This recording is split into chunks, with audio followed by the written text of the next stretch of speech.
What's up, everybody? This is Zach. And Amy. Shad. And Judah. We'll be at light. We hope that you've been having a fantastic week. That little pause right there. Did y'all like that? It's like the suspense is like, what is he going to say? It's like a little Shatner. Like, yeah. I didn't know. I was like, mystical. No, that sounds weird. That sounds new agey. Hope you had a mystical week. We're like, what? Mystical is in the bio. Don't get me started on that. It's not new age, but I'm not going to go any further. It is the new age. Well, it's not. We're in a new covenant, man. This is the new age. Never mind. You should, because I also love to really annoy people. So how's everybody been doing? good. Wonderful. Great. Mystical. Mystical. Always mystical. Yeah. Magical. Oh. Maybe even witchy.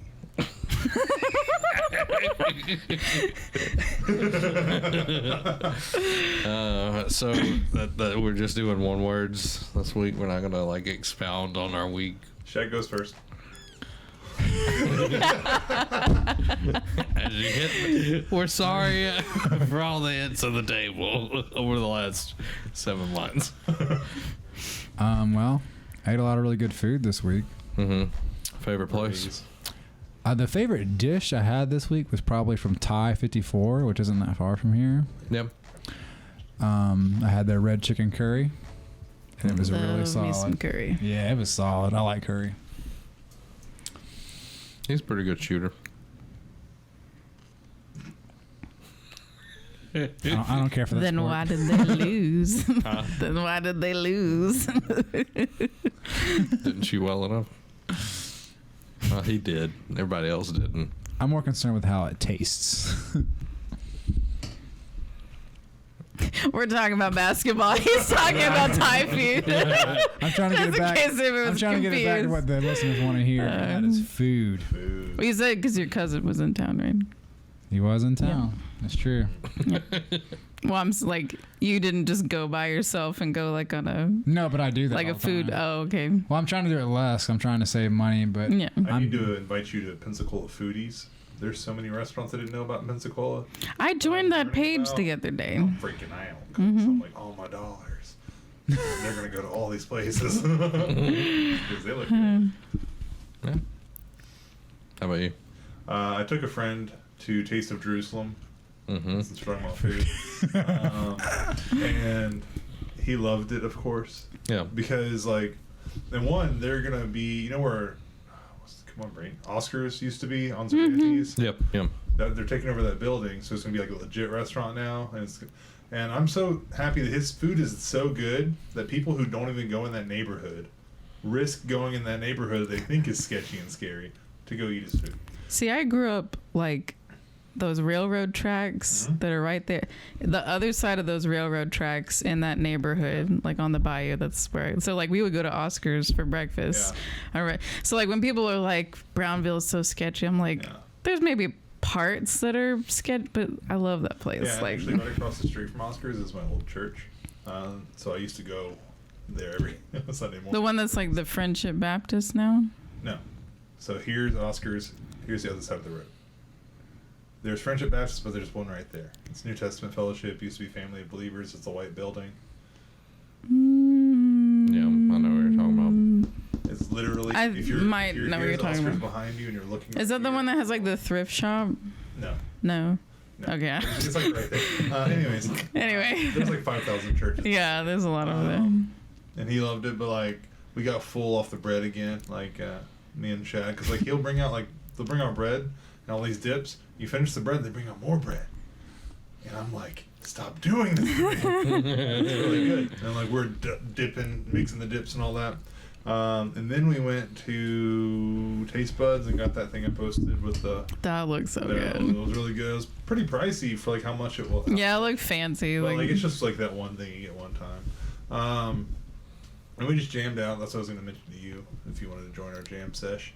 But yeah, we're starting to meet about once a week and just because I've been wanting to get in a band, and so we're going to see if it goes towards the band. But really, we just want to jam and play with each other. So I want to get better at I want to start playing bass again. So Slap at the bass. slap at the bass. Well, my grandpa and I have been playing pre-1940s music, if that's something you guys are interested in. Is that big band era? I can't remember when Yes. Frank Sinatra. No, that's not big band era. Well, you're playing on Well, Frank Sinatra guitars. played. So is it like folk music? Did a lot of Oh, big I don't- band. yeah. Yeah. If I remember. I like that I don't know stuff. everything, so I can be wrong. Also, some newer stuff. Newer, like Johnny Cash. I like Johnny Cash. I do too. And I've learned this friend is like punk all the way. Like he loves punk. He grew up with it. So I'm learning a lot. And if you get him talking, he'll be like, I'll mention someone. He's like, yeah, that's actually just a subgenre of punk. And they're just, there's emo punk, there's hardcore punk, there's this. He's like Green Day, My Chemical Romance. He mentioned all these bands, and I'm like, they were punk. And he's like, yeah, they have the roots in this and this and this and this. And I'm like, don't know anything. Is he like a purist, like 70s punk, like that movement, or? No, I mean he likes all punk. Okay. There's some people that are, Yeah. well, I mean, I know he was talking about like those other things, but it's like, I know there's some people that are like, they're purists about it. And No, it's he in detail. He's like, yeah, people say this was the start of punk. He mentioned like a band and the scene. He's like, but really, I think it's more this because so he can get really technical and go on for a long time, which I love it. It's fine with me. I went through like a phase of like, was really into like 70s punk and like 80s like underground weirdness and all that stuff. Like, Grunge is better. That's all I gotta say about that. I don't know. I like a lot of stuff. Probably not. Well, anyway, that's a whole other discussion. Taylor Swift. Actually a pop punk. No, Oh gosh. Will's gonna watch this and be like, Judah H. I love you, Will. I love you. Calm down. So, love of my life, how was your week? It's been good. Like, I have to think of my week starting from the last time that I saw you guys, and that's not like, it's like thinking of the week in terms of like the last time we saw you guys. It's been like eventful. Like our bathroom like flooded down into our downstairs neighbor, and they had to like turn the water off for like this whole wing, and like Who blew that up? no, it was just like our apartment manager just like called and it was like, hey, by the way, we're shutting the water off. There's been like a lot of plumbing problems here, and it's just like, it's all like, I mean, this building was built in like the 60s, and like it just hasn't. Yeah. Needs new pipes. Yeah, that's not gonna get into that right now, but but they fix it and everything, but and like thankfully, because it's like we had a little bit of a situation with our downstairs neighbor a few weeks ago, and now it's like we're totally cool with him or whatever. And like I ran into him and I was like, did they fix everything? He was like, yeah. And like they had to like put like some kind of sulfur powder or something, and I mean it was just like everywhere just smelled like rotten eggs. I was like, well, if you need to like borrow a candle or something. He was like, I'm gonna need more than a candle. Like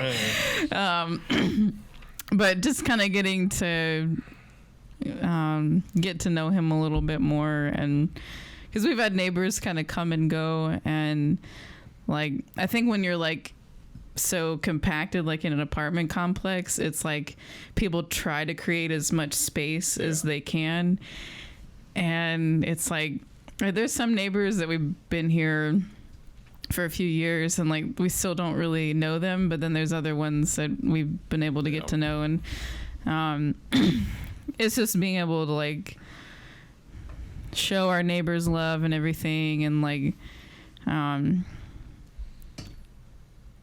and I know like we offered to do like dinner with this guy sometime, and just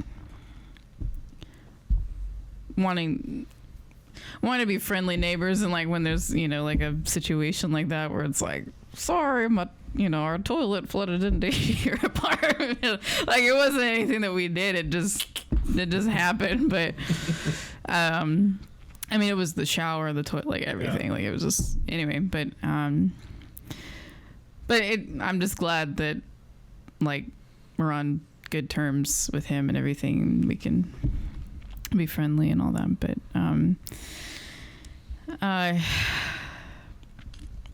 yeah, like, we've just been doing a lot of business stuff, and yesterday was really busy. But I don't know. I've really been thankful for God's, I don't know if patience is the right word, but I don't, like, this past week I had a little bit of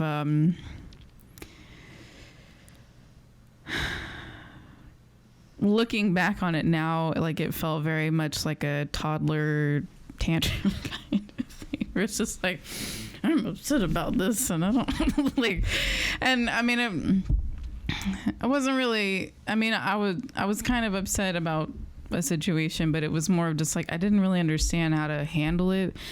And, God was just kind of like, even if you don't understand or you don't agree with someone, it's like, that doesn't mean that you, like, distance yourself from them. And, like,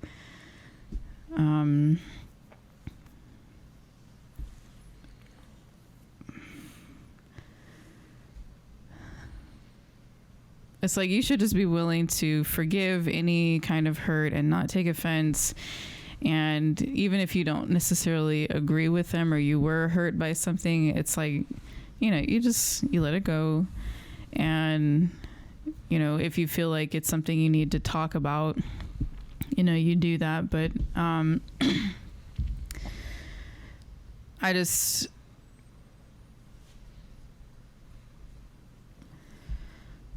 it was just me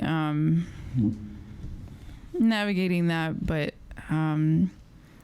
like, this past Friday or Saturday, I just woke up and it was just kind of like, I felt his love for me, and I felt just that freedom of choosing joy and not having to hold on to something. And I know that seems really basic, but when you've been holding on to it for a while, like, or even just a few days, it weighs you down. So it's just like, it's that freedom when you let it go. And and God was just, he brought me to back to just the really simple verse, but in the Passion Translation, just kind of with fresh wording and seeing it from another perspective. Psalms 119, 105, your word is a lamp unto my feet and a light unto my path. And it's, I think when we hear that, like, especially if you've grown up in church, it's just like, yeah, that's one of those verses that you learn when you're a kid and da da da da. But it's just like,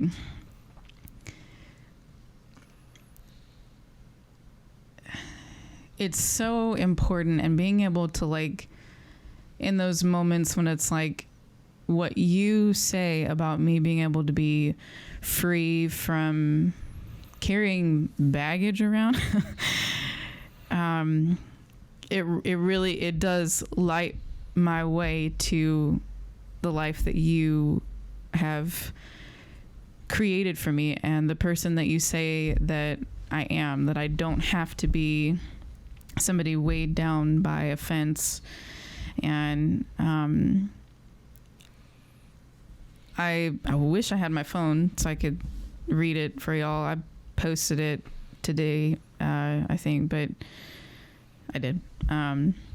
But it was like it was something along the lines of like, your word gives me revelation for like how to live life.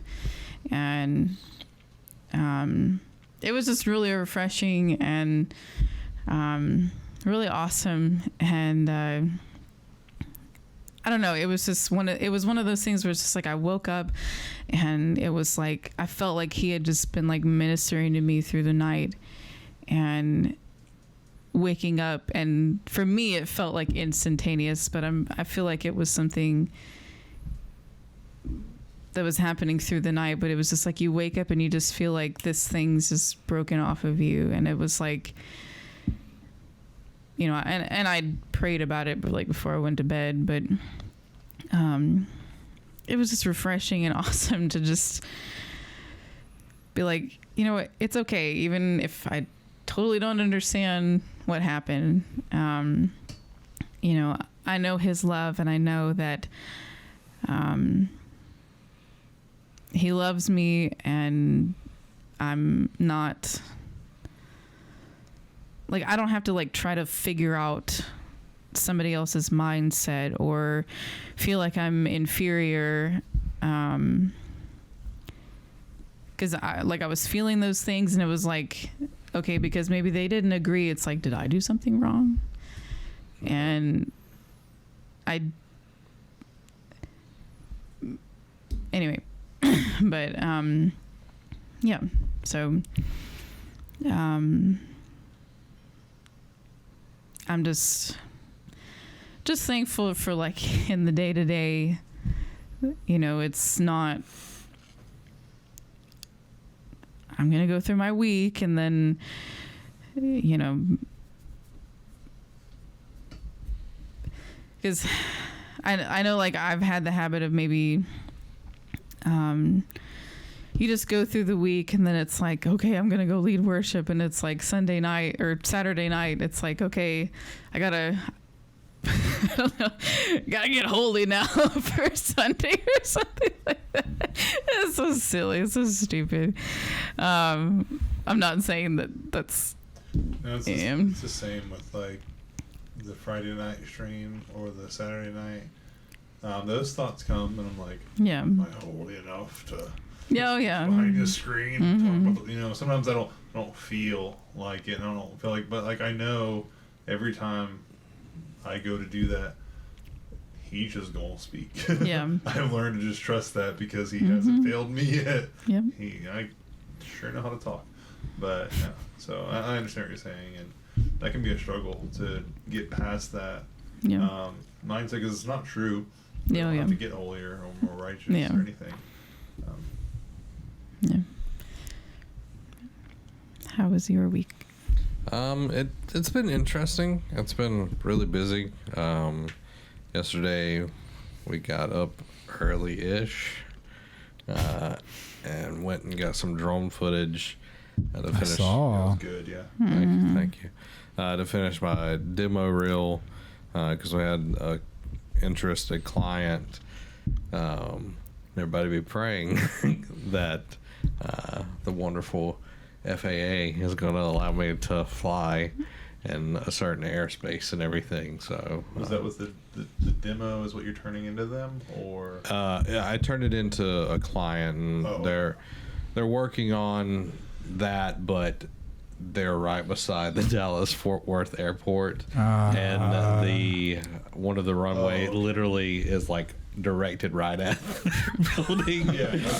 So we're having to deal with like FAA putting in a request and getting air traffic control to give me like permission and all of that. So just, you know, God's got it taken care of, but just trying to get back into using my drone more and being better at it, because like, you know, anything you've got to put practice into it, and the first time it's not just going to be like, oh, that was miraculous. Like anytime I've recorded anything, the last take is usually the best. So it's like doing the same motions over and over again just to make sure that it's good. You know, it's like, I'm sure with football, you had to run the same play over and over again to make sure that everyone is hitting their spots. Everyone's, you know, getting It's their everything. Yeah, it's everything. And that's, you know, it's just that discipline, you know, to do that. I feel like that's your word, like Discipline. You know, so that was really nice. And then I've been avoiding doing something that God has told me to do, and it was the reading of the Word, because he gave me that probably a month ago. That I needed to start reading the Word publicly, via like live streams and all of that. And I'm like, okay, God, I'll do it. And then it's like I just kept like, oh, I'm so busy, I can't do it because I'm busy. And today it was like, okay, I'm last night I looked at Amy, I was like, I'm gonna do it tomorrow. So like I came in here, I started working on trying to get everything together because I wanted to look good and like have the scripture and all of this. And it was like, okay, well, I think I finally got it. And then it was like, I don't know, I don't really feel like doing it. And then it was like, oh, it was like all these like distractions from like small things to like fear to, you know, it was like every trick that the devil had up his sleeve. He was like trying to get me not to like read the Word in public because it's super powerful. You look at Nehemiah, like when they read the scrolls for the first time in like 400 years, and like everybody's like, oh my God, and they're weeping, and he's like, no. So I did it, and it was great. Like it was a ton of fun, like just getting to read and just kind of break it down, because you know, going to church and everything is awesome, but it's like getting that like just a bunch of word at the same time and kind of like breaking it down, like taking that time, because church is like, okay, we've got an hour and we got to do praise and worship and get a message in it, and we can't miss the buffet. You know, you make me miss the buffet, we're going to have words, pastor. So, you know, just started on that. Sorry. You know what I mean? Yeah. But, you know, just being able to take that time, and, you know, God told me to do it like every weekday at least, you know, so it's just going to be sitting down and talking the Word and everything. And it was just like, okay, you know, and there was like 30 people that watched the whole time. You know, it kind of fluctuated. You know how it is, but it's like trying not to focus on. Yeah. Well, that was just Facebook. So, and God told me that I had to do it on Twitch too, and I was like, okay. He's like, I want that platform, and I'm like, all right. So, you know, he was like, that's a platform that where I want to have. It's been used for everything but me. He's like, I want that platform. I'm like, all right. After you do it a little while, you'll stop focusing on that. And you've already done live stream in the past anyways. But like, when you get in that flow, you don't, like, I barely have time to say hi to the people who do pop in. Yeah. I'm like, I want to keep going with my point. Focus.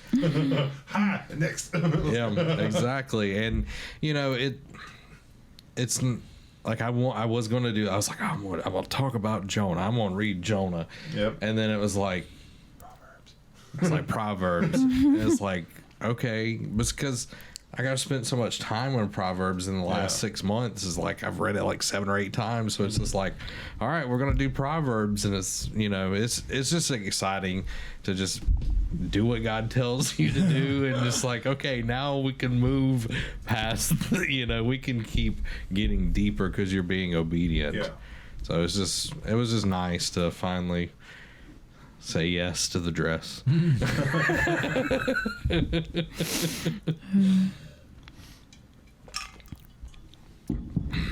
So yeah, you know, and just editing and all that good stuff as usual. But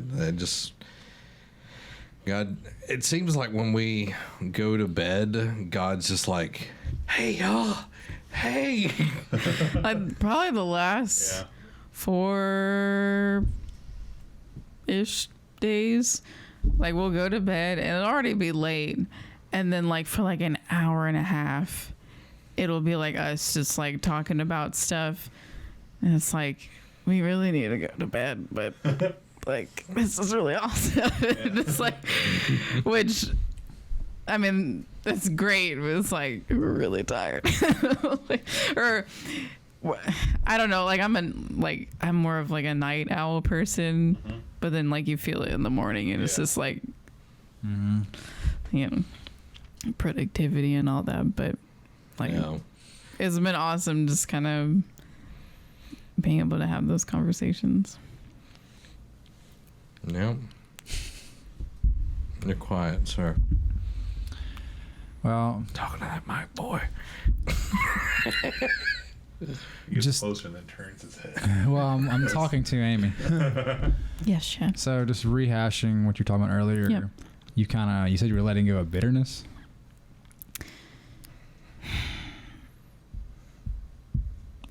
I think that those things were trying to come over me, and it was more of just like feeling confused about it, and it was like the devil trying to like convince me that like I have a right to feel this way when I don't. Yeah. If that, yeah. Mm-hmm. Yeah, I just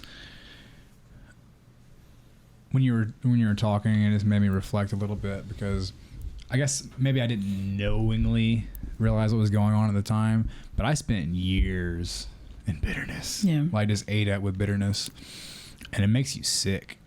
It does. And then like when I finally let all that go, and now I understand what it feels like when it's trying to happen again, and it's like, no, I'm not going down this road. And it's been crazy. Like the antidote to fighting bitterness is, what I've seen is a lot of time is humility, because it's like that person may be wrong and you may be right, and then you choose to just forgive them anyways. Man, I hate that. Bitterness is a form of pride. Yeah. I deserve Yeah, this. how dare they do this, and I. In this thing, man. Pretty sure my voice goes down. So. Yeah, that's how voices sound waves work.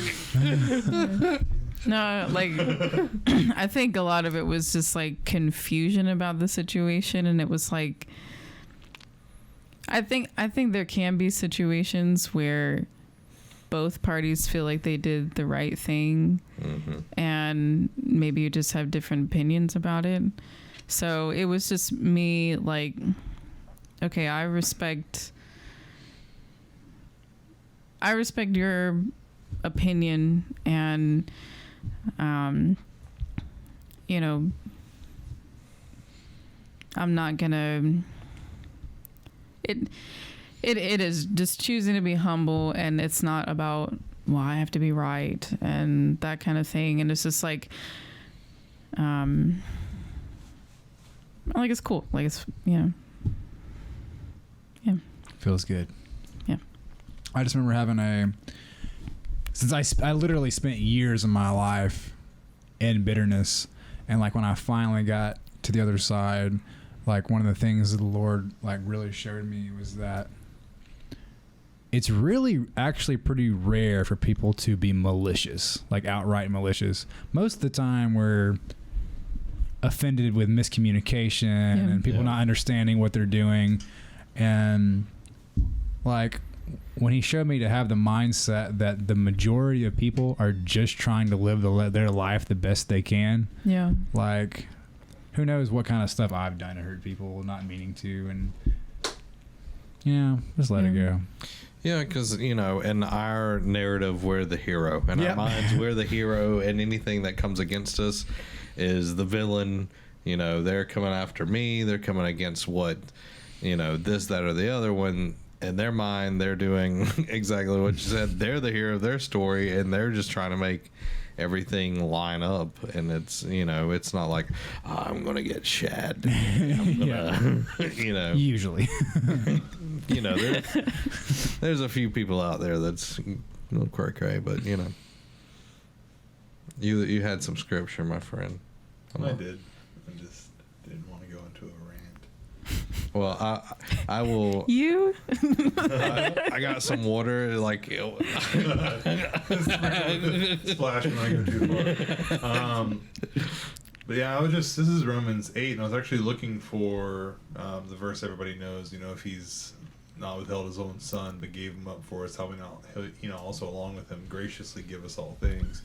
But at the beginning of Romans 8, verse 2, no, we gonna start. Yeah. What the law could not do, since it was limited by the flesh, God did. He condemned sin in the flesh by sending his own son in flesh, like ours, under sin's domain. So the law was not able to condemn sin in the flesh, like ultimately condemn it and do away with it. This is just me talking now, but law only enhanced sin. It don't, but he did. And as a sin offering, in order that the law's requirements would be accomplished in us who did not walk according to the flesh, but according to the Spirit. For those who live according to the flesh think about the things of the flesh, but those who live according to the Spirit about the things of the Spirit. For the mind set on the flesh is death, but the mind set on the Spirit is life and peace. For the mind set on the flesh is hostile to God, because it does not submit itself to God's law, for it is unable to do so. Those who are in the flesh cannot please God. You, however, are not in the flesh, but in the Spirit, since the Spirit of God lives in you. But if anyone does not have the Spirit of Christ, he does not belong to him. Now, if Christ is in you, the body is dead because of sin, but the Spirit is life because of righteousness. And the Spirit of him who raised Jesus from the dead lives in you. And then he who raised Christ from the dead will also bring your mortal bodies to life through his Spirit who lives in you. The reason I read that is because people say they have flesh days. Yeah. But no, we don't. And the flesh, the word flesh doesn't always rarely actually refers to this actual thing. It's referring to the way of the world, just the mindset of the world, because that mindset of the world is enmity. It's against God. But reason I read this and it really just popped out to me is because we have to decide that we're of the Spirit. Paul even made sure to know, he's like, just so you guys know, you're of the Spirit. Because they probably had those thoughts go, I felt like I'm against the Lord before. I'm of the flesh. I'm not of the Spirit. Oh. And he's like, before you get into those thoughts, you're for God. You're of the Spirit. And here's how you know the Spirit of God lives in you. If he doesn't, then you're not of God. It's like that easy. And if you really, the people who even have that thought right away of, I'm against the Lord, proves they're for him. Because it shows their heart's pure. It shows that they want to please him. There's an important point here too. But those who live according to the flesh think about the things of the flesh, but those who live according to the Spirit about the things of the Spirit. When it comes to our mindsets, we're of the Spirit. And that's why we don't need to teach against sin in the sense of trying to keep everybody moral, like be their moral guide, because they have a Spirit. And it actually goes on to say in here that this Spirit within us cries, Abba, Father. So I think this is happening with people who are up, teaching and actually have platforms and everything. They're beginning to teach that it's not that we need to preach against sin. We need to reveal who people are. We're of the Spirit. We're slaves to righteousness. We're righteousness because he became sin and he took it all on him, everything. And so the more we get our mind off of correcting ourselves, the more correct we'll walk. The more we focus that we are Spirit, we're of the same as God. God is Spirit, and those who approach him must approach him as Spirit. And so once we realize this, and I saw a post on Facebook, and I couldn't comment because I don't have signal at work, but it said something along the lines of do what you feel feels good to you mentality among Christians is bad, because it's like you got to be devoted to God, and they want to like it's hard sometimes, blah blah blah blah. But granted, yeah, it's not good to like do what you feel, think about your feelings, and then you can go and start following the mindset of this world. Sure, but what I was thinking about was the Spirit changes your will, changes your want, changes. So when you start doing what you feel the Spirit leading you to do, you should be doing that. Yeah. And you start taking everything, because one, the devil didn't originate anything. The flesh was not God's original intention as far as our leading. The Spirit was. And as we transition, because it's a transition, renewing of our mind by the washing of the water of the Word, over the Spirit, we start having spiritual intentions, spiritual feelings, spiritual everything. Just because it's to take away Spirit to make it more understandable, we have the nature of heaven. Mm-hmm. We more want to walk like where we're of instead of where we are. Yeah. Because we're in this world, but we're not of this world. It says in Hebrews, they knew they were sojourners. So I don't think that popped out just to help somebody maybe who's watching. And it helps me too, because I'm learning, growing in this knowledge too. Just that because every time I mess up, I keep a tally, and then it gets me to think the Lord's keeping a tally. Then I try to correct it, I try to fix it, and I barely want to approach him after a while. Yeah. When I stop doing that, and like I was telling you guys earlier, that he's not holding any sin against us. The only sin he's holding against us, not against us, but that's imputed to our account, is for those people who don't accept Christ. And to think about, he's literally taken everyone's sin. Everyone's been reconciled. We've been given the message of reconciliation. You've been reconciled, restored to God, right relationship, friendly with God. And the only thing that he's going to hold against you is you just not accepting him. What work must we do to do these things you're doing? Believe on him and him who he sent. That's as easy. And so when you get it that simple and you take away all these extra things, the Lord wants me to be better, and you just start...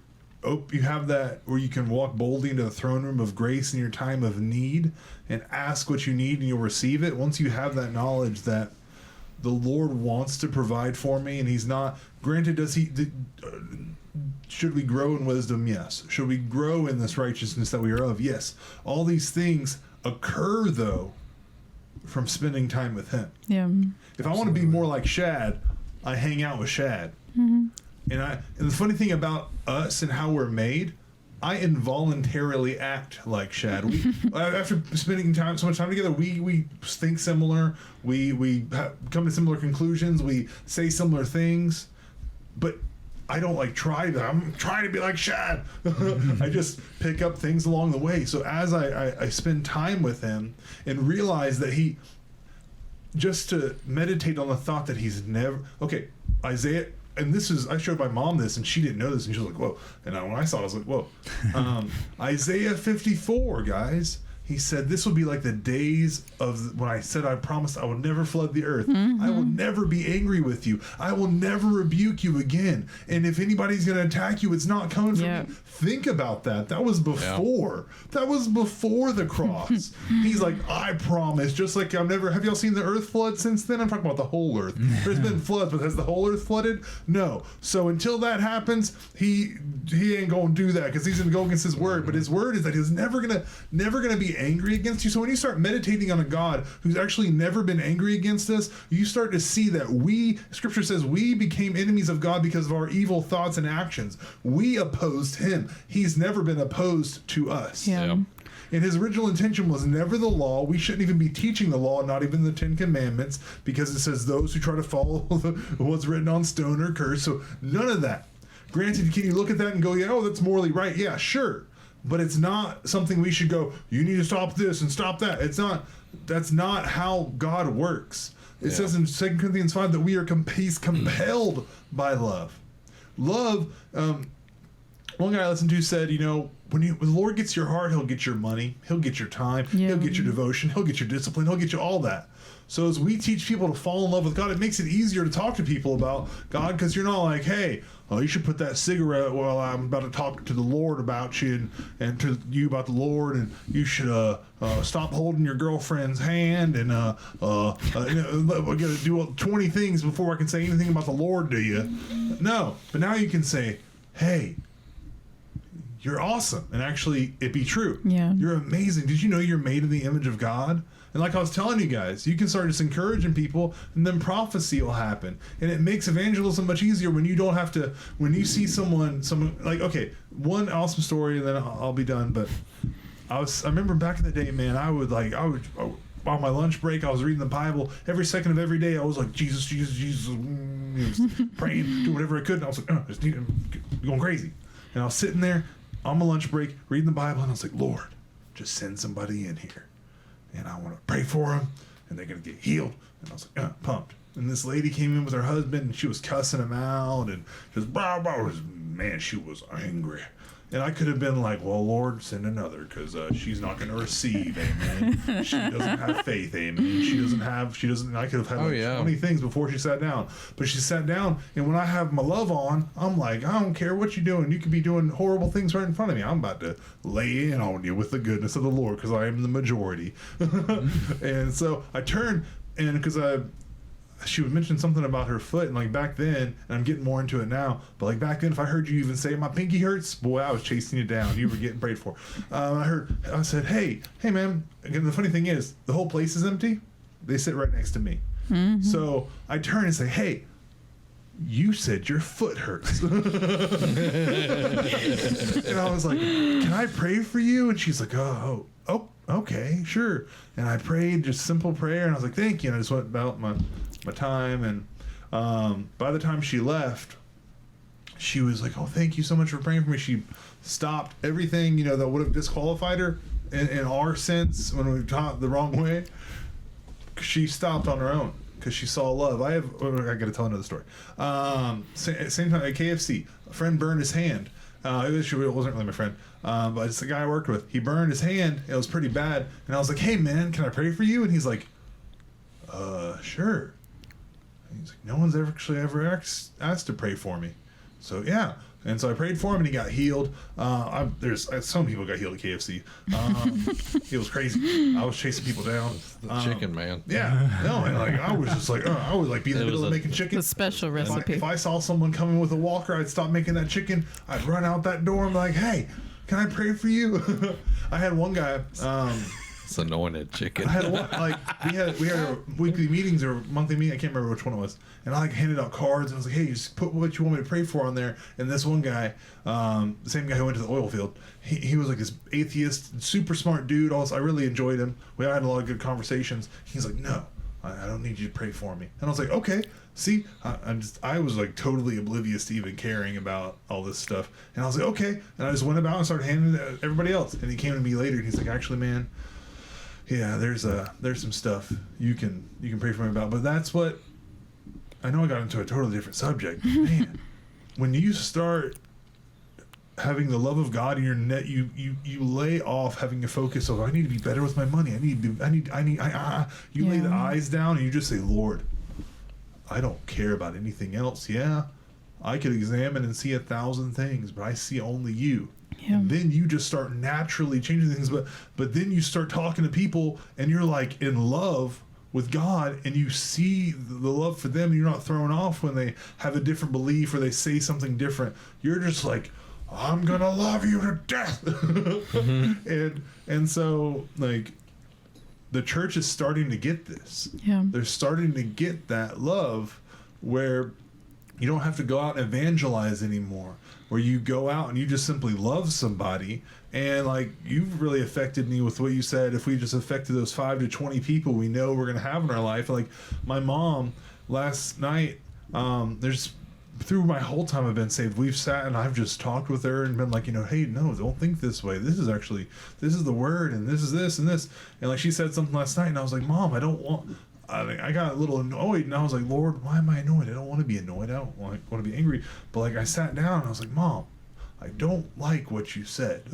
Yeah. I was like, this mindset and this mindset. And then I was like, well, here's why we don't think this way. Don't think this way about this person, and don't think this way about this. And just you have your, I call her Crazy Faith Deb, because there's another story I'll tell another time, but I call her Crazy Faith Deb, and I'm like, you're Crazy Faith Deb. You have the faith to believe. You pray. You're the majority. You pray by yourself, and you will see it done. You don't got to tell a single soul. And then by the other thing, I was like, don't see this person that way, because we regard no one any longer according to the flesh. Yeah.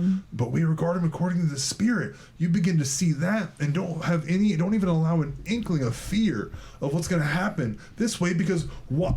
And I said, why does it make more? Why do we have to have the logical? Well, what if this happens? But what if God comes in? Yeah. What if we started having heavenly what ifs? I've said this before, but what if we started seeing people, instead of going, oh, it's going really bad, man, they messed up, man, and sound just like everybody else? What if we said, man, they sure messed up, but wow, I am so excited. I'm so thankful for how this is actually going to turn out for their good. My Father's going to work everything for their good. He's going to have mercy on them. They're going to wake up and see the reality of heaven and who he is. What if that could actually happen? What if when we start having these what ifs, we start becoming heavenly overthinkers who overthink to the infinite degree of the goodness of God and what he can do? Then we stop seeing, oh, pray for Jimmy. Oh, he's gone. Oh, no. Oh, pray for Jimmy. You don't even go any past that. You don't even start saying the Lord can do anything. You go to the next person. Oh, pray for Jimmy. Oh, pray. Oh, you start praying in tongues and you're all scared. Oh, pray for Jimmy. And you're telling everybody to pray for Jimmy because you have no faith to pray for Jimmy. Yeah. You're hoping someone else out there has the faith, and hopefully they have that special ticket, the golden ticket, to go before the throne room of grace and actually entreat their Father of heaven to speak on someone's behalf. What if we stopped holding prayer meetings with 20 people and actually one person decided to believe for something? Yeah. You know, that's what I'm feeling like. What if we realized that the host of heaven is behind us? What if the God of the universe is behind one person's prayers? Elijah prayed that the sky would be shut up, and for 3 years the sky, and I think it was either Elijah or Elisha, prayed, and it did not rain. It did not rain until he said it could. Yeah. One man.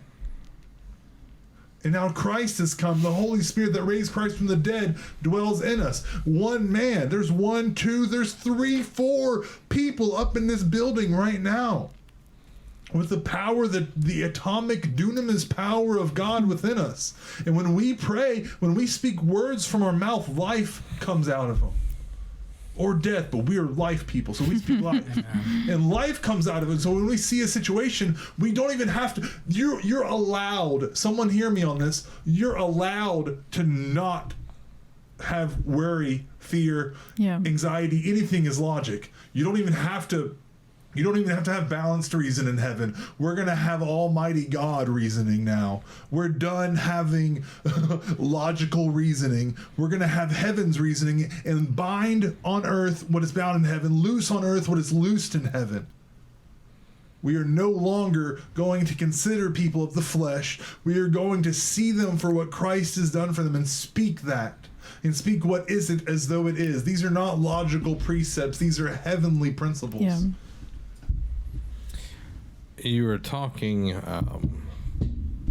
guy was kind of showing me some things. Romans 8, it was talking about not having like a sin mentality, but having the Spirit and everything. We all know the Pinocchio story. Mm-hmm. And Jiminy Cricket is, his conscience, his moral guide and everything. But when Pinocchio leaves Jiminy Cricket to go hang out with all the other boys, they go to that island, they start doing all of these things that they're not supposed to, and then they get in trouble. They find themselves in this place. But the Spirit doesn't leave us, regardless. And he wants to guide us. We just have to be open to hear. Like, he's always talking. He's always like wanting to have a conversation. It's not like, God, come and talk to me. He's like, I'm right here. I'm inside you. I want to have that conversation. And you were talking about people, giving their all. I was reading in Proverbs today on the stream, and it was like, if you give your best, you give your best of everything in your life, your wealth and your time and your efforts, God's going to open up. He's going to give you the best that's in his storehouses. And I think that's what we have to really realize is, like, if we put everything that we have into serving God, there's nothing that can stop it. There's nothing that can stop God. Why do we, and I'm guilty of this, I put so much effort into other things that aren't God that I don't have time for him. You know, like, it's like, oh, I was so busy today. I was editing, and thank the good Lord, you know, I have, you know, a job to do all of that. But it's like, did I take a few minutes to even say hey to God? You know, just have a conversation. And it's like, I'm not even giving him the best. I'm not giving him what he wants. And if I give him what he wants, it's like he knows that it's like, my son wants to spend time with me. My son cares for me. That's what Amy talked about in Jeremiah, where he wants to call us his children, and he wants us to call him our father. And like, that's so important to build that relationship up and give God the best, not the scraps. I talk about it on the stream, you know, giving him the scraps, you know, that 5 minutes of, oh God, it's at the end of the day, and I'm sorry I didn't talk to you. Forgive me, Lord, for all the sins that I committed today. You know, it's just like trying to check it off before you go to bed because you might die in your sleep. You know, I've been that guy where it's just like, all right, I just did something really bad. Lord, forgive me, and you know, I'm really sorry. You know, it's like that's not what he wants. He wants to spend time with you. He wants that quality time. And you were talking about having crazy amounts of faith, doing the crazy stuff. In Joshua 10, I'm trying to find where it is in here. Joshua 10:12. They're fighting the Ammonites. And this is the kind of crazy stuff that I want to see, and I know we will see. On the day the Lord gave the Israelites the victory over the Amorites, Joshua prayed to the Lord in front of all the people of Israel. He said, "Let the sun stand still over Gibeon and the moon over the valley of Ajalon." So the sun stood still and the moon stayed in place until the nation of Israel had defeated its enemies. And then he talks about, it's been recorded in history that actually happened. Time stopped for God's people. Yeah. Are we not God's people? Mm-hmm. Like, that's the coolest thing ever. What? I feel like we just have a way of tying. Scripture is so alive that you can tie almost all of it to, you know, whatever situation you want it to. But I was just thinking, like where my life's at, it's like, in some ways it's like I'm trying to catch up to where I should be. Mm-hmm. But it's like, just like you said though, God can just be like on time. Mm-hmm. Maybe not the physical world actually stop turning, but like he has a way to just do whatever needs to be done for whatever that needs to happen. Yeah. That's good. I'm all about that. Mm-hmm. I'm all about that, like, supernatural, like, you know, favor, everything that God, like, I don't want it to be by my hand, because my wisdom and my skills are nothing compared to God's. Mm-hmm. And I think that's where it takes being uncomfortable to get to that place. Like, it really does, because, like, I've always thought I was the smartest person in the room. I've always thought I was the most skilled, the most talented. Like, that's how I've always viewed myself. And, like, I knew it was also not true at the same time, so I had to act like I was that person. But when you realize and you give it up to God, God's going to give you all of that, because he loves you. He's the best father that you ever could ask for. Mm-hmm. And I think us as Christians, we need to start and stop thinking that we can do it by ourselves, just because we've got a title that we're a Christian. Mm-hmm. It takes more than just, oh, we accepted Jesus. It talks about, you know, I never knew you. He's going to turn people away because they don't have a relationship. I don't want to get to that point and be like, I don't know who you are. because I didn't have a relationship with you. We need to be more than just, I'm a Christian. And it's like, well, do you know your father? Yeah. Do you know where your bloodline comes from? You know, and that goes with having a relationship with other followers of Christ and showing people that are not followers the love that they deserve, the love that they need. Because I know I you know, it's a challenge sometimes just seeing somebody. It's like, and you were talking about it. It's like, you know, we have these preconceived judgments because, you know, we're in the world and we're thinking of the world like through that. It's like, think through the way Jesus saw everybody. Mm-hmm. He hung out with the tax collectors and the sinners. Mm-hmm. He didn't hang out with the Pharisees. He literally, and I talked about this Sunday, he literally could have came in and been the big cheese of the Pharisees. Yeah. Like he could have done anything that he wanted because he was literally God. Mm-hmm. But he came and he spent time with the outcast. Are we doing that? Are we taking our best efforts to reach out to those people and just show them love? Not, you know, take a Bible and be like, yeah, you know, you need to get this and you'll be better. You'll have a job and you'll be successful. It's like, hey man, I love you. Mm-hmm. You know, it goes back to an encouragement. Yeah.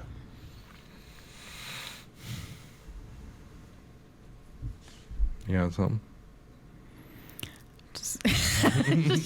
No pressure. Everyone's looking at you. No,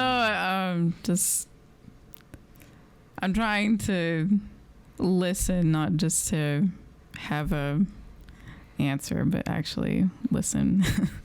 Yeah. I know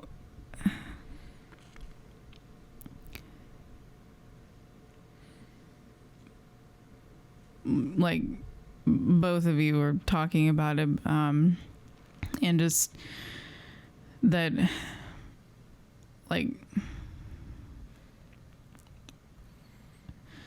especially in like talking about how I mean, Jesus, he did away with the law, and I mean, he even says, like, you know, when it comes down to it, the most important thing, love the Lord and love others as you love yourself, you know, just, and that's, but,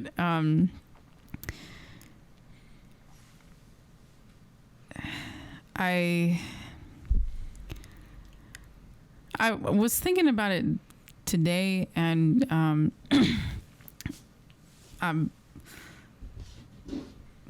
might be a little roundabout for a second, but like we were talking about how, like, you know, it's not about pointing out how sinful somebody is or whatever, because it's like when you're talking to somebody who's like already like somebody that's like nervous or anxious. Mm-hmm. Like, I know just the situation that pops in my head, it's like when you're about to like go on stage and perform and somebody just tells you to like relax, and it's like, okay, I'm gonna relax like it's just, and it totally doesn't work. But it's like somebody that like people know that they're messed up, like, yeah. And even if it's like, well, and I think you can convince yourself where it's just like, this is who I am, and this is you know, my dad was this way, my mom was this way, this is how I am, or it's just like, this is what the world does, so it's okay. But it's like, we are God's children. We are wired to be connected to him, and deep down people know that what they're doing is wrong, and pointing that out, like, it's just like, you know how you're really messed up? Hey, you're really messed up. We were listening to something, I don't even know how long ago it was, probably been a couple months now, but these guys, they talk about how to do like technology in your church, pro church tools. Yeah, pro church tools. And they were talking about I think it was like a youth leader talking about like, hey, like there's all these teenage boys, you know, in my youth group, and it's like, we want to try to get them to stop masturbating. It's like, how do we do that? Yes, I pulled out that word.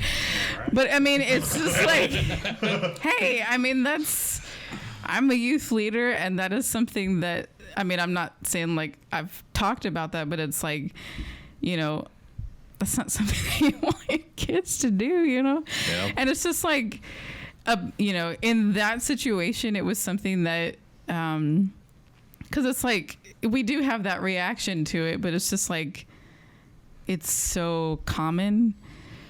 And like, it's like, well, how do I get my kids to stop doing that? And it's like, you could, and I mean, I had that same experience like growing up. It's like, let's do like the purity class, and there's nothing necessarily wrong with that, but it's like, you know, you got kids that are, and it's not just kids that deal with that, but it's like, I mean, you could tell them like, this is wrong, and this is, it like, you can point out all these wrong things, but they're like, if you continually show in your own way that you treat them and in teaching them, it's like how much God loves them, and like that. I heard Mike Bickle talk about this in one of his Song of Solomon series, where he's talking about like we can point out sin, and we can see it in our, you know, our own lives or whatever, and be like, I'm not going to do this. I love God, and I'm not going to do this. And it's like, you're fighting, and God's like, it's going to be a lot harder when you're sitting there and you're focusing on it and you're listening to the devil, and he's hoarding these things over you. But if you turn around and you look at me and you embrace my love, like that, it will, he did it in, I mean, like, he physically was like, you know, he turned his body, and it's like, I'm looking at Jesus and embracing the love of Jesus, and like that,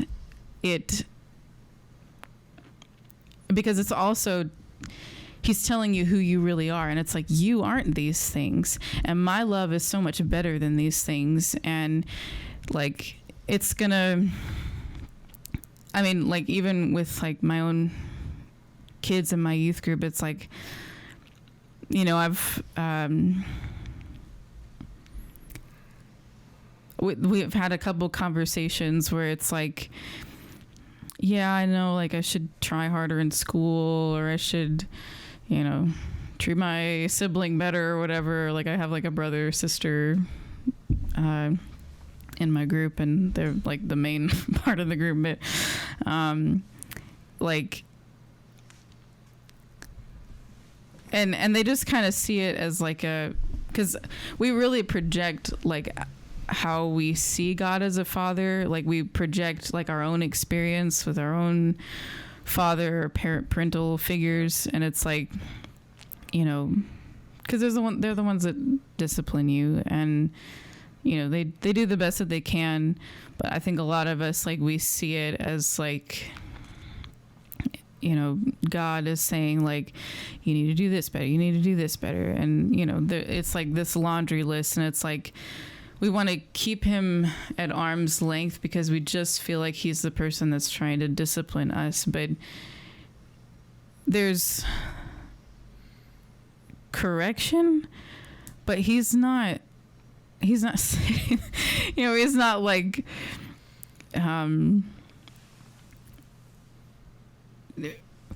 waiting for you to like come home and sitting there like with a paddle just like, you know, ready to teach you a lesson. Like, it's not like that. And like,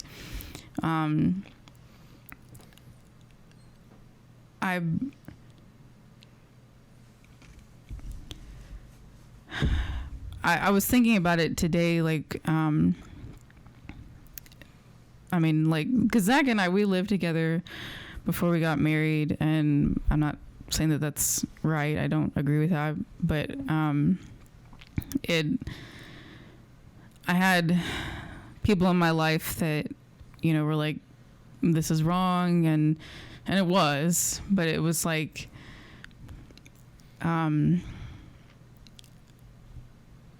you know, we also had people in our life that they never even brought it up, and like we thought that we were like keeping a secret from people, and then we finally like admitted it, and they're like, yeah, we like knew the whole time. Like, I don't know why you think we're that stupid. Like, but like, because I mean, we thought like we were doing the right thing and being honest about it, and it was like, you know, we're really sorry, like we lied to you, and like, and they were just like, we knew, and they never even brought it up, and it was just like I was just, I didn't even know we were gonna be on this vein of conversation, but like I was thinking about it today, and it was just like, when I spend time with him, it's not about him bringing up the things that I did wrong. It's that he loves me, and that he knows who I really am. And I mean, that's the kind of person I want to be around, you know? And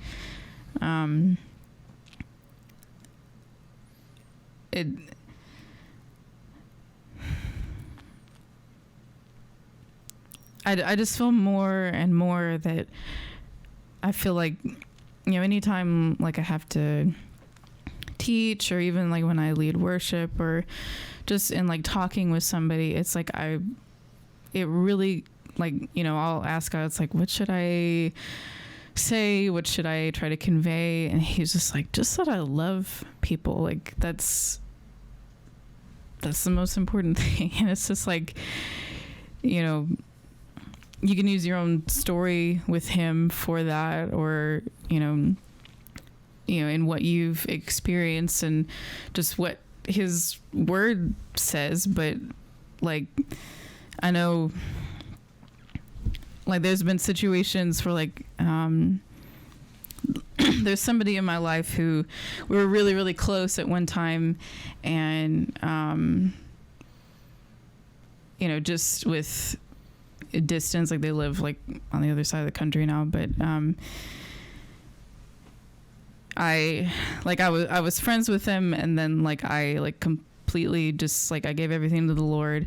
And like I remember like we were in choir together in college, and like I went up to my friends one day, and they were like talking about, you know, drinking or something like that, and I was like, yeah, I gave that up, and like I've just totally gave my life to the Lord. It's like, it's really awesome that like they were like, you did what? Because it was like, I was like that go-to, like Amy knows the drink recipe and like all that kind of stuff, and like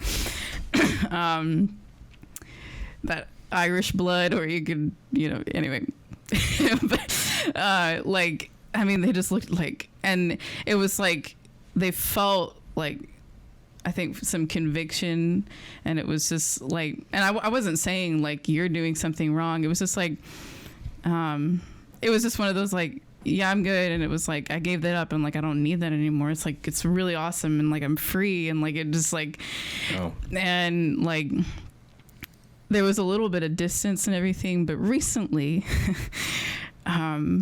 it was like a group chat thing. And, you know, it was just like, hey, how's everybody doing? And this person was like, you know, yeah, I've been doing good. And like, and they're like, Amy, I know that you're praying for me. And like, it was just like, it just rocked my world. Because it was just like, I never even said anything about it. And it was just like, because I love this person so much. And it was like, yes, I am. And like, you know, because like, and like seeing like my friends from college, and like one of my friends, Nyasha, like she's studying conducting like out in California, and like she's just moving and shaking, like she's doing awesome stuff, and like she just did like a conducting conference like in Russia or something like that, and it was just like, this is so awesome, and just like it's showing love and like cheering people on, and like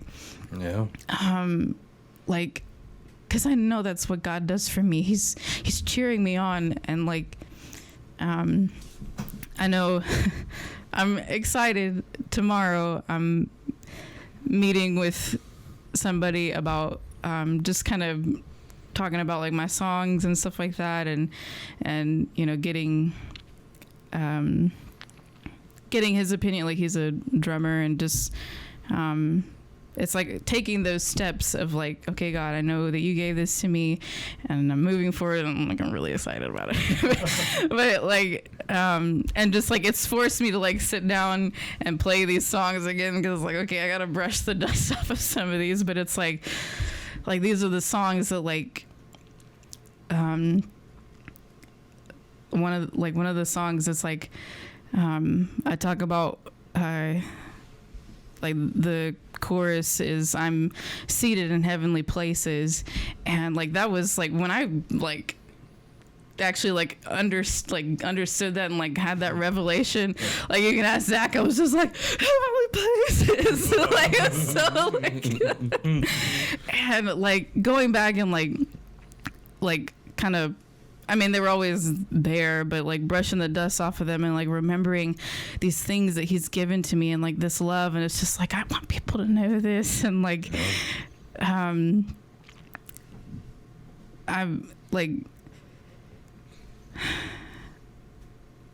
I don't ever want to get away from that, and I know that I won't. I'm just gonna keep growing in that, and it's like, I think like you were talking about, like you feel like you have to like there's so many times when we feel like we are supposed to be here, but we're here, and we're like trying to catch up to that. But it's like I have to remember that like God loves me here right now, and like I was studying Jeremiah for a while, and I know a lot of the, especially Jeremiah, like a lot of the Old Testament prophets, like they talk about well, God gave them like this revelation of like comparing like sinning to being like an unfaithful bride. And I never really thought about it, but it's like he wouldn't talk about you as an unfaithful bride if he didn't already see you as a bride, as the bride of Christ, as, you know, part of this fully mature body. And it's like he does, you know, it is that personal because he loves you that personally. Yeah. And like, this is what I want people to know. And like, I know there's times when I feel like I'm not doing that like I should, and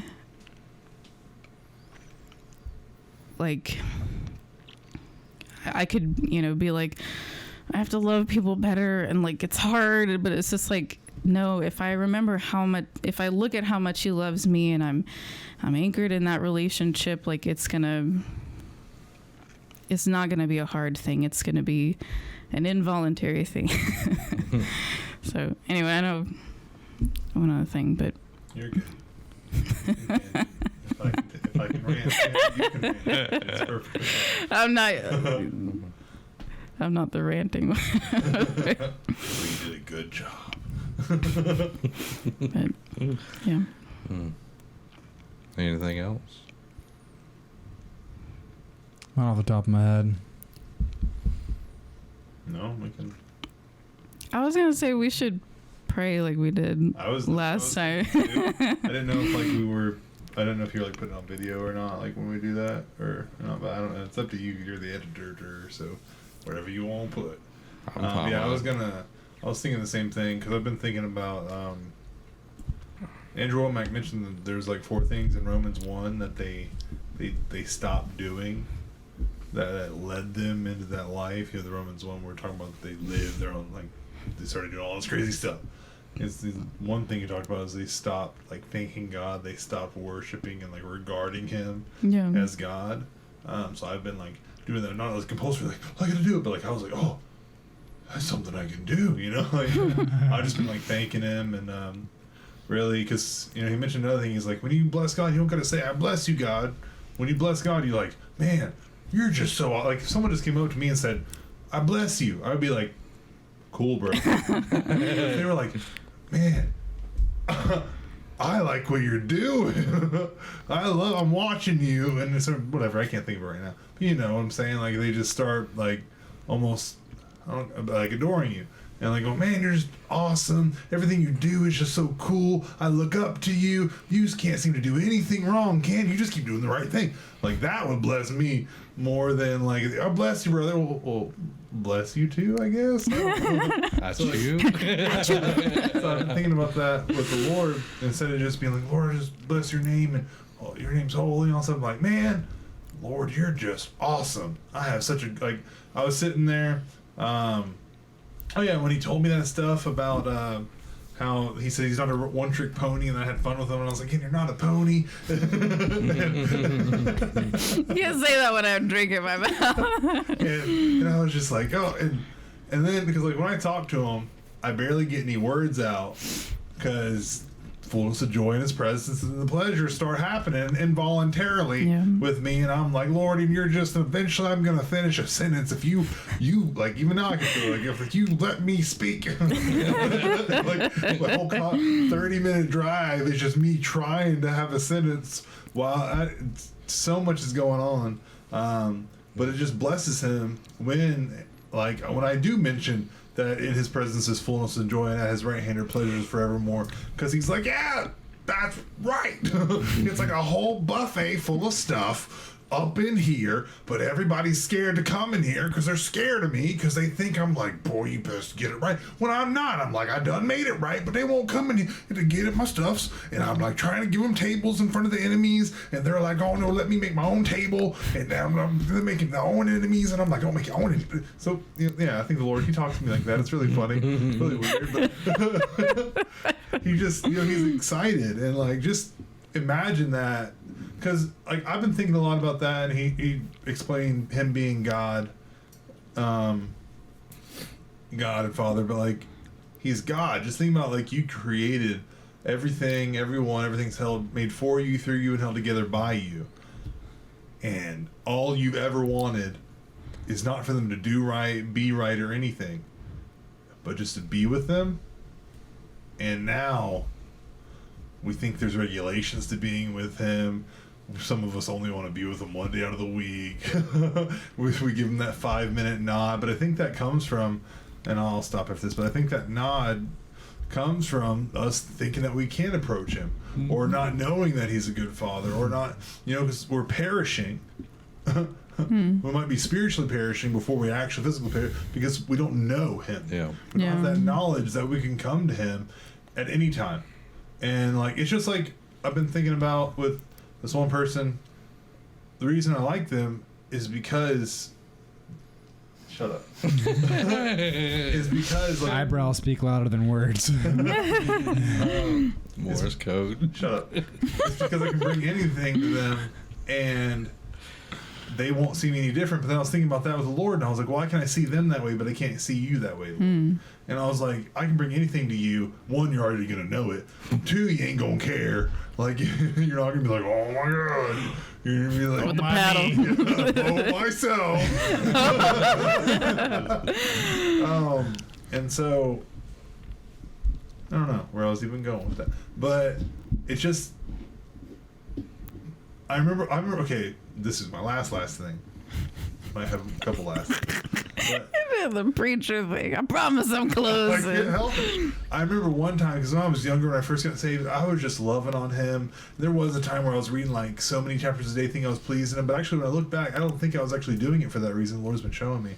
But I remember one time I lay down for a nap, and I was like, Lord, I put my blanket on. I was like, I covered myself, but now can you cover me? And I felt a weight pressed down on me, and I passed out.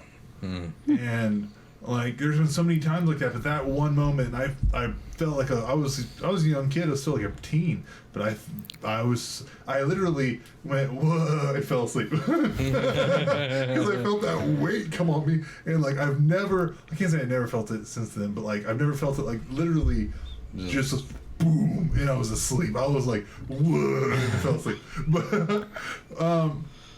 But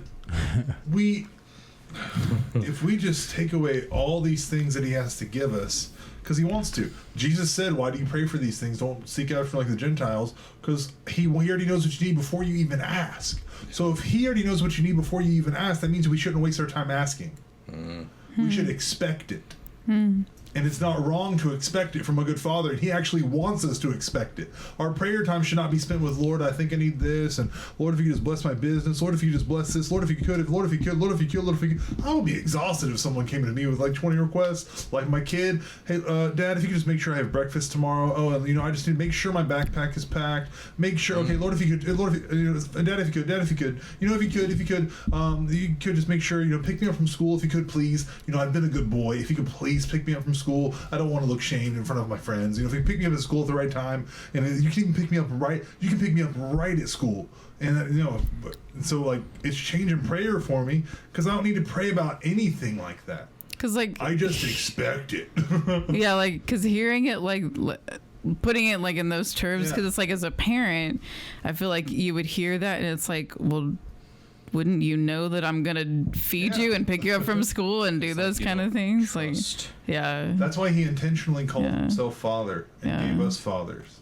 Yeah. So we can have that example, so that we can then correlate it with him. Yeah. Because my nieces and my nephews, they just, you go and do this for me. Excuse me. This is the regular thing you do. But like that's how he wants to be with us, and so you stop that prayer time of Lord, I need this.